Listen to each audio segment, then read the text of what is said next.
and Profi disclosed that the company is ready and awaiting composition of the new SIC board or SEC board to finalize processes. More in this report. The 41,000 acres Ada Songo salt mine developed by Electrochem is envisaged to produce to meet salt consumption demand for the African continent if given the needed capital support. As part of conditions for the Minerals Income and Investment Fund to invest in the company, it is expected to list on the Ghana Stock Exchange to allow more Ghanaian participation. Interacting with the MEF delegation after a tour of the mining site, Group Chief Executive of Magdan, Kweku Apromfi, disclosed that the company is waiting for government to constitute a new board for the SEC in order to resume the process. SEC didn't have a board from June all the way to the end of the year, so we couldn't go ahead with the listing and then complete it. What we then decided to do was to wait for the new board to be appointed. And once the board is appointed, we'll continue and go through the process. The prospectus is ready, and so we're good to go from our side. Once the board is in place, we'll continue the processes, and then we can conclude. Going on the public exchange was actually one of the conditions that we had negotiated with MEF. After going through a tour of the enclave, Acting Chief Executive for MEF, Justina Nelson, was impressed about the investment and maintained government commitment to ensure the listing and all the necessary funding. Electrochem is not the only equity organization that I'm paying a visit to. I intend to pay visits to all the companies that we have equities in. And seeing this is a national project, they have been able to utilize the funds, but there is more discussions that we have undertaken behind closed doors for them to be able to be listed on the stock exchange, for them to be able to start generating dividends for the government. And we want to intensify our royalty collections for not just Electrochem, but for all the other companies that we have stake and mineral companies that are in this country. The total investment from MEF amounted to 363 million cedis as at the end of 2024.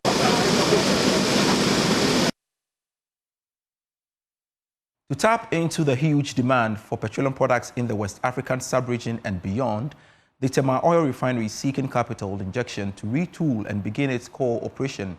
Through a rigorous process, TOR is selecting an investor in helping restore the company to its glory days, contributing to Ghana's GDP.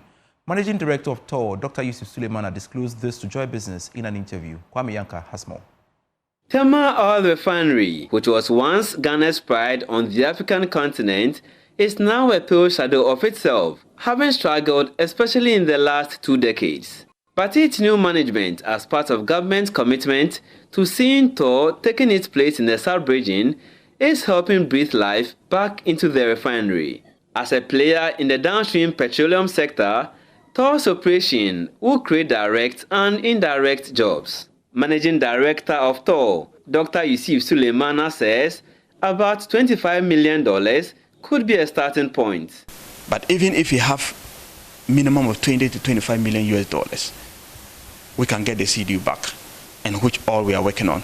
So we're working on, apart from the strategic investor, we're also working on local sources of potential funding. If we are able to get that, we're going to start business. But I'm saying that if you watch outside here, you see so many number of trucks. That shows that TOR is still in business. But if you have the core business coming, I think that will be phenomenal. That will create a lot of job opportunity for the teaming youth. There's no any engineering that you not find here. And oil and gas industry side that it's not only engineering. Talk about even media men, talk about accountant, talk about lawyers. Everybody has a role to play. So that's the beauty of revitalizing the oil and gas industry. So yes, we are working on investors. We are getting to conclude on who we're going to settle on. And when that is done, we can give clear timelines on when we're going to be able to come back to start refining the first oil. Dr. Yusuf Suleimana indicated the refinery will push towards 100,000 barrels per day. The downstream controls like 8% of Ghana's GDP. So if, let's say, we're able to bring TOR back to full capacity, to be able to churn a product of high quality that can give us like, let's say, 100,000 barrels of oil per stream day, TOR is going to contribute to like 8% of Ghana's GDP. That's what it means. So that's the opportunity that we have missed. And that's what we have resolved to do, to bring back the glory days, the crown jewel status. As to when that's going to come, yes, you're right. The refinery has been down for some time, considerable period of time. It hadn't seen any activity. So we need revamping. And revamping means that we need the capital and then the state-of-art technology. For state-of-art technology, I can guarantee you that we have the men here that can do the job. But we will need a private sector player, a credible private sector player to participate into the space. Meanwhile, Dr. Yusuf Suleimana revealed that TOR would need some upgrade, requiring building a new refinery. We are working on investors. We are getting to conclude on who we're going to settle on. And when that is done, we can give clear timelines on when we're going to be able to come back to start refining the first oil. And we have 45,000 barrels per stream day. We have installation in place that can scale it up to 60,000 barrels per stream day. The plan is that whatever investor that will settle on, we're going to build a new refinery to 100,000 barrels of oil per stream day. And people are asking, what about Dangote? What about Sentio? The market is too huge. The market is enough for everyone. Our strategic location, Sentio shouldn't be a competitor. They should be a collaborator. Dangote, look at the whole African continent. We are mostly import dependent when it comes to petroleum products. So having TOR in place will be a game changer. Tema Oil Refinery maintains there is enough market for all, irrespective of the competition in the sub-region and on the African continent. Kwame Yankes reports for Joy Business. Away from the Tema Oil Refinery, the Director General of the Ghana Standards Authority, Professor Alex Dodu, has stated that customers of Electricity Company of Ghana have the right to take legal action if they are provided with unverified meters. Speaking at the launch of the World Consumer Rights Day by CATS International in Accra, he emphasized that all meters must be certified by the authority's world-class electricity testing laboratory to ensure accuracy and consumer protection. International has launched the State of the Ghanaian Consumer Study as part of the World Consumer Rights Day celebrations in Accra. Speaking at the event, Director General of the Ghana Standards Authority, Professor Alex Dodu, urged customers of the Electricity Company of Ghana to take legal action if they are provided with unverified meters. Act 1078 makes it an offense for anyone to use in trade, industry, health and commerce any device, including water meters, electricity meters, telecom measuring devices, which have not been approved nor verified by the Ghana Standards Authority. And they must have a stamp of verification showing that they have been done. My Lord, I will say that this is not being done. The GSA has built a world-class electricity meter testing laboratory to ensure that now if there is dispute on your smart meter, check whether it's verified by us. If it's not, it's even being used illegally in the first place. And secondly, you can press charges. The West African Regional Director of CATS International, Apia Kusi Adumako, emphasized the urgent need for the passage of the Consumer Protection Bill to safeguard consumer rights. Because one of the key issues with regards to consumer protection is what consumer education, and it appears that the regulators are not educating Ghanaians about their right, and so whenever they have an issue, they just swallow their issue to themselves. Ghana joins the whole world in celebrating World Consumer Rights Day. We are reminding government, the Ministry of Trade, they are the key agents, that they have to do all the necessary work on the bill and get the bill to Parliament through Cabinet, because Ghanaian consumers have been taken for a ride. The event brought together key stakeholders, including government representatives, regulators, and consumer advocacy groups to discuss strategies for strengthening consumer protection in Ghana. Former Ethiopian Prime Minister is making a push for the acceleration of the implementation of the African Continental Free Trade Area. So far, ratifications of the largest free trade area in the world stands at 49 countries, with only 8 out of these or those countries running a guided trade initiative. Now, however, delivering a lecture at the AFTA Secretariat in Accra, the former Prime Minister of Ethiopia noted that the signing of trade agreements alone will not transform Africa. Here's more. As a key proponent of the African Continental Free Trade Area, former Ethiopian Prime Minister ኃይለማርያም Desalegn was given the center stage at the AfCFTA Secretariat in Accra to share insights on advancing the integration agenda of the continent. Starting the session with his address, Secretary General of the AfCFTA, Wamkele Mene, expressed concerns over the recent geopolitical developments which threatened the rule-based order as he urged African countries to develop an inward-looking domestic market. But what we do know is that we're entering an era of me first, others last. And that is a very serious question that the continent of Africa must confront. The good news is that we have the AfCFTA. The legal foundation is very strong. The political commitment certainly is unprecedented, with 49 countries that have ratified the agreement establishing the AfCFTA.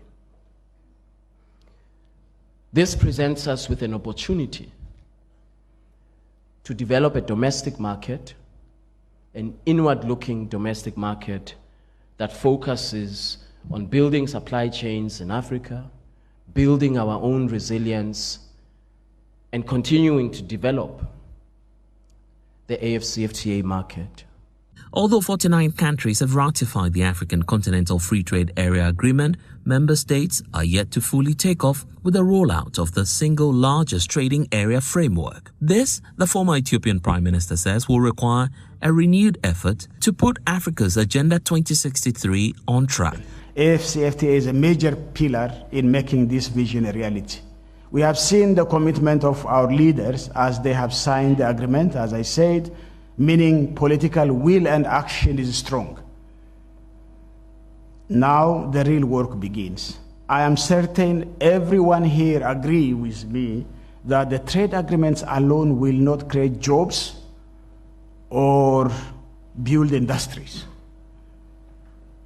That, as I have set out above, also requires the roads, ports, financial systems that connect businesses and people. Without this, progress will be uneven and implementation slow. With a renewed commitment with partner institutions, experts are hopeful that the vision of the African Continental Free Trade Area will be accelerated. Blair Sogan's report for Joy News, Accra. Vlisco Ghana has unveiled its new collection dubbed the Garden of Sisterhood. The vibrant flowery new range is inspired by the achievement of women in all spheres of life. Addressing the media at the unveiling, Deborah Soa, brand manager at Vlisco Ghana, told Joy Business that the unveiling forms part of Vlisco's celebration of amazing Ghanaian women doing exploits. Celebration of women's empowerment and achievement, Vlisco proudly presents its new collection, Garden of Sisterhood. The stunning collection is a tribute to women who are breaking barriers and achieving greatness in all fields.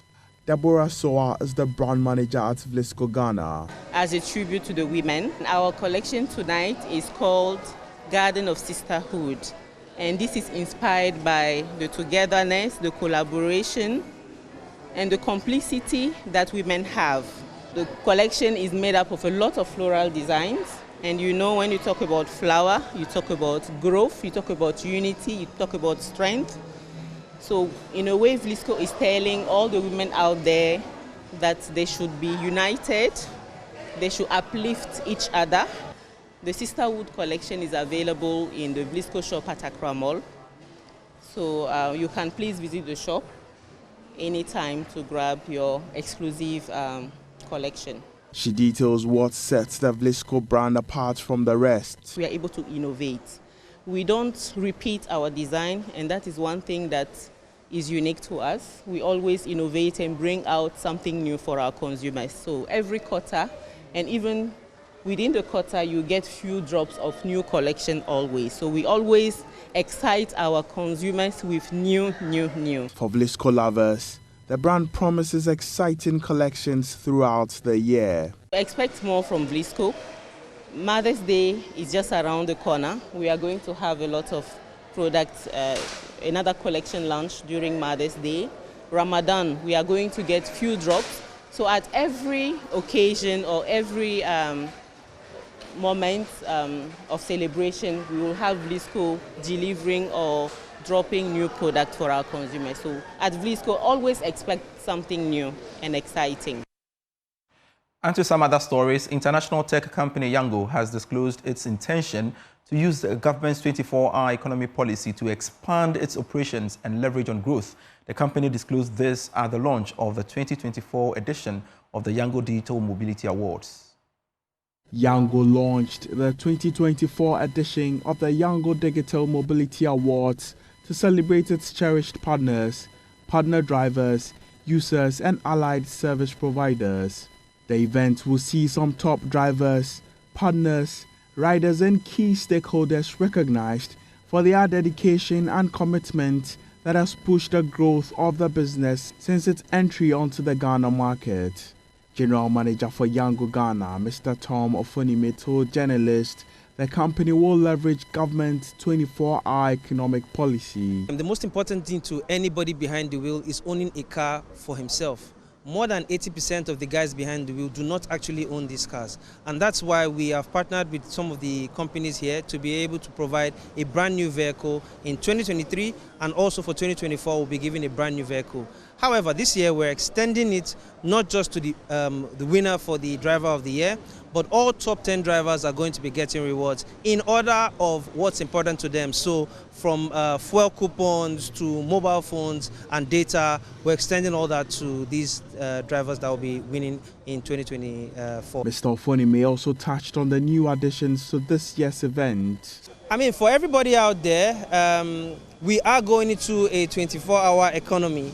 And this means that there is more and more opportunity for transport sector and also for logistics. So reach out to us. Let's see what we can engage. Whatever your ecosystem is, if our solution is not already in the market, we do have the solution that we can bring into the market. Some past winners of the awards spoke to Joy Business. I want to win again to set a record, because it's not easy to win the award last year and your name will come the nomination again. So already my name is on the nomination. I have to win it again. Other drivers, I will tell them, say, for now, for Ghana, Yango is the best app. Why? Because Yango is taking about the drivers, the customers, anytime be app. Yango, they give award for driver of the week, driver of the month. Yango is share phones, other things. So I don't think say the other app they do this one.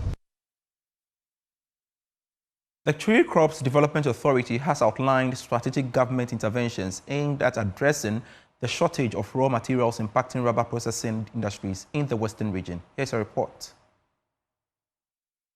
After a successful talk meeting with the stakeholders in the cashew and shea butter industries, the Tree Crops Development Authority has shifted focus to the Western region to engage with key players in the rubber, coconut, and palm oil sectors.